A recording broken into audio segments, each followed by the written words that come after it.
Memang one of the best kung fu movie yang aku pernah tengok lah. Semalam aku tengok cerita kung fu ni, tajuk dia Blades of the Guardians. Power mat, serius power gila. Aku sampai menganga tengok cerita ni, especially bila part-part action. Setiap kali ada part action, scene-scene berlawan, scene-scene main pedang, terbaik mat. So cerita ni dia mengisahkan tentang seorang lelaki bernama Dauma. Dia ni seorang pengiring, dalam masa sama dia juga bounty hunter. Memang pandai gila berkungfu, memang hebat gila. Main pedang dia force. So satu hari masa dia tengah dalam misi, ada sedikit konflik yang menyebabkan dia tiba-tiba jadi orang buruan nombor 2, penjenayah yang kedua paling dikendaki. Tapi ada satu keluarga ni kenal dia, keluarga Mo tak silap aku. So bila dia orang dapat protect si Dauma ni, keluarga Mo ni bagi satu misi kepada Dauma. Kau bayangkan orang kedua yang paling dikendaki diberi misi untuk mengiringi penjenayah nombor 1 dan pastikan dia selamat sampai ke satu kawasan yang bernama Chang'an. Dan masa itulah Dauma ni berdepan dengan bermacam-macam jenis musuh, macam-macam skill, semua hebat-hebat gila. Setiap kali ada scene berlawan dalam filem ni,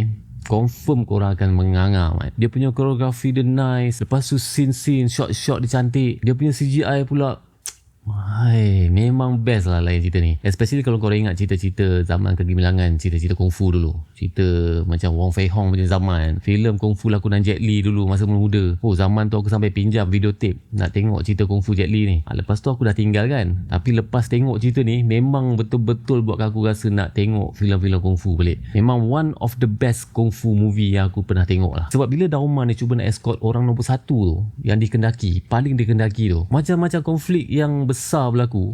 Pasal peperangan lah, pasal perebutan kuasa lah, pasal pengkhianatan, ada juga pasal hal politik. Tapi seriously cerita ni memang shock gila lah kan. Aku ada tonton juga few Zia punya series, tapi yang ni memang nampak real gila. Dia punya action scene nice, dan yang paling best, setiap karakter musuh ni ada kelebihan, ada karakter masing-masing dan skill kungfu masing-masing. Dia punya senjata pun lain-lain. Oh shock gila mak cerita ni. Aku memang kena layan cerita ni lain sekali dekat IMAX lah. Sebab apa? Sebab ada banyak scene-scene yang memang worth it kalau tengok kat IMAX rasa aku. Ada banyak fighting scene, tapi antara yang paling aku rasa menarik masa diorang berlawan dekat dalam ribut pasir. Lepas tu final battle scene tu.